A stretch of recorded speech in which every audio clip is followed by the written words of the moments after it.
Israel में हमलों से उड़ गई है नेतन्याहू की नींद। काले आसमान में जुगनू की तरफ उभरती ईरान की मिसाइल और फिर कुछ सेकंड बाद ब्लास्ट।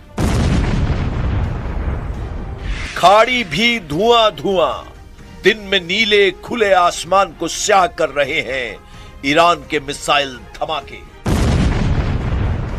सैकड़ों किलोमीटर दूर से खाड़ी की फिजा में जहर घुलता देखा जा सकता है। तेल के कुएं जल रहे हैं, लगातार हमले हो रहे हैं। इजराइल से लेकर कतर और बहरीन तक एक एक अड्डे को बचाने के लिए जूझ रहा है अमेरिका। इन हमलों को देखकर डोनाल्ड ट्रंप ने डिमांड कर दी है, कोरिया से लाओ थाड, बचाओ इजराइल, बचा लो अरब वर्ल्ड, क्योंकि खत्म हुए जा रहे हैं ईरान की मिसाइल रोकने वाले इंटरसेप्टर।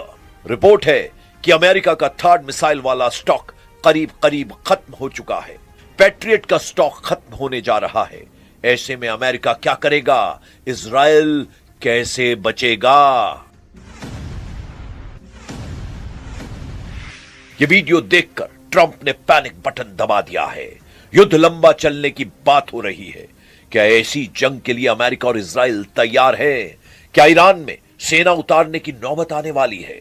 क्या मिसाइल की जंग के बाद ईरान को हराने के लिए ट्रंप करने वाले हैं सबसे बड़ा फैसला? क्योंकि हालत बहुत खराब है।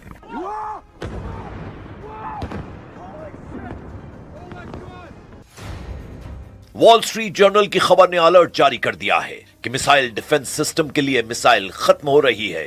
यह खबर ऐसी है कि नेतन्याहू अपना माथा पकड़ने को मजबूर हो जाएंगे। अमेरिका के अखबार ने लिखा है कि ईरान के मिसाइल अटैक को रोकना अब इजराइल के लिए मुश्किल होगा।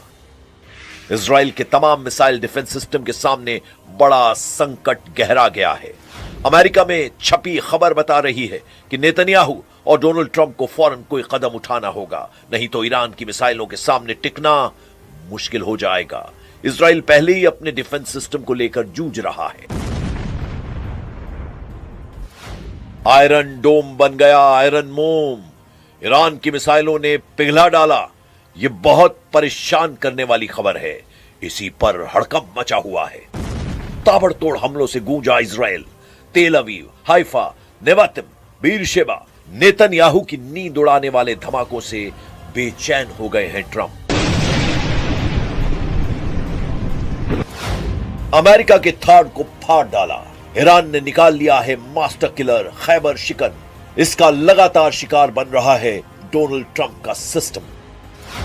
ट्रंप ने कोरिया और यूरोप में फोन मिलाकर बुलाने शुरू कर दिए हैं अपने नए डिफेंस सिस्टम। पेंटागन को ऑर्डर मिला है, जल्दी लाओ और थाड, जल्दी मंगवाओ और पैट्रियट, क्योंकि युद्ध शुरू होते ही खत्म होने लगे हैं। अमेरिका के इंटरसेप्टर यानी वो मिसाइल जो दुश्मन के ड्रोन और मिसाइल को रोक रही है।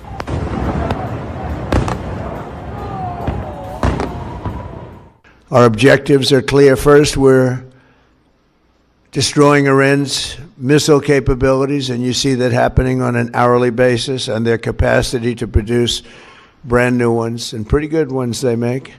Second, we're annihilating their navy. We've knocked out already 10 ships.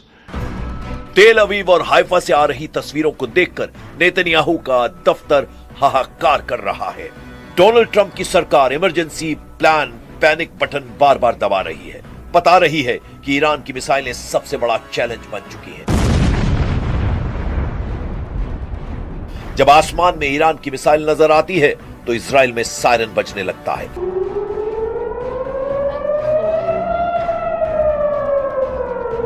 लोग पहुंच जाते हैं बंकर में और नेतन्याहू फोन करते हैं कमांडर्स को।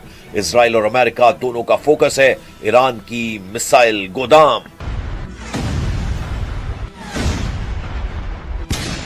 Our focus is on the destruction of their ballistic missile launchers, their ballistic missile stockpiles, and their ballistic missile manufacturing capability, as well as their one-way attract drones and their Navy, because of the threat it poses to global shipping. युद्ध के लिए पहले 100 घंटों के अंदर ही Trump को लगा है बड़ा झटका। ऐसे हालात इसलिए पैदा हुए क्योंकि लीडरशिप खत्म होने के बावजूद ईरान ने इजराइल पर लगातार मिसाइलों की बौछार जारी रखी है। ईरान दिन में पिटता है लेकिन रात में बुरी तरह पीट देता है। इजराइल के हमले और ईरान के पलटवार का टाइम टेबल सेट है। दिन में इजराइल दहलाता है, तेहरान में कारपेट बॉम्बिंग करता है। रात में ईरान लेता है बदला, चुन चुन कर तबाह करता है नेतन्याहू के मिलिट्री अड्डे। ऐसे युद्ध में फंस गया है पूरा पश्चिम एशिया, जिसको रोकते रोकते पूरी तरह तबाह हो जाएंगे कई देश। कतर, बहरीन, यूएई, कुवैत, हर जगह ईरान की मिसाइलों और ड्रोन की बौछार हो रही है और यहां तैनात अमेरिका के डिफेंस सिस्टम बेकार साबित हो रहे हैं।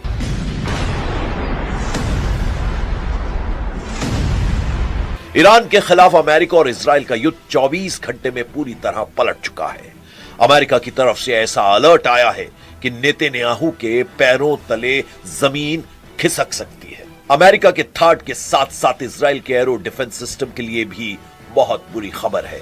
इजराइल का नंबर 1 मिसाइल किलर कहा जाता है arrow defence system.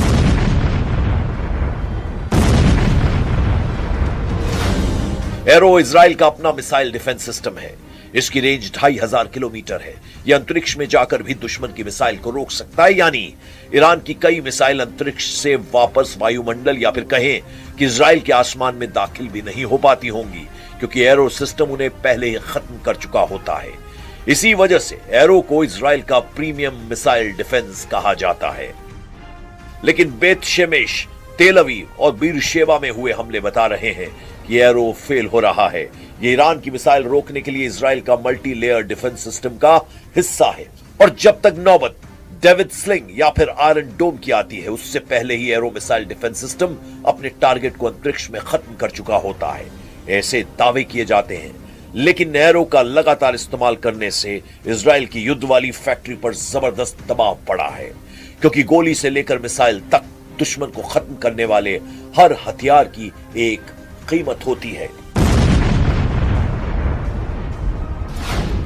Arrow system की एक मिसाइल की कीमत $30 लाख है, यानी करीब 26 करोड़ रुपए। खबर है कि ईरान की मिसाइलों को रोकने के लिए अगले एक हफ्ते बाद ईरान के मिसाइल डिफेंस सिस्टम का खर्च करीब $300 मिलियन आ सकता है, यानी करीब 2600 करोड़ रुपए।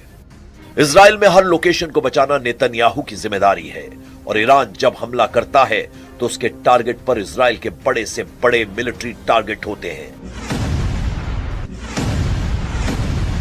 इन हमलों के दौरान इजराइल के सबसे नाजुक ठिकानों पर मिसाइल गिरते हुए देखकर नेतन्याहू बहुत ज्यादा दबाव में है। अमेरिका से लेकर इजराइल का मीडिया इसी की बात कर रहा है कि अब नेतन्याहू क्या करेंगे, ट्रंप क्या रास्ता निकालेंगे। यही खबर यूरोप से लेकर एशिया तक फैली हुई है और ईरान ने भी इन खबरों को पढ़कर अपनी नई स्ट्रेटेजी बनानी शुरू कर दी है। इजराइल में डर की वजह तेल अवीव और हाइफा पर गिरी मिसाइलों के वीडियो हैं। ऐसे हमलों ने इजराइल को बता दिया है कि अगर ईरान से लड़ना है तो अमेरिका की लगातार मदद जरूरी होगी। लेकिन अमेरिका क्या कहे, वो तो खाड़ी में अपने अड्डों को बचाने में नाकाम साबित हो रहा है।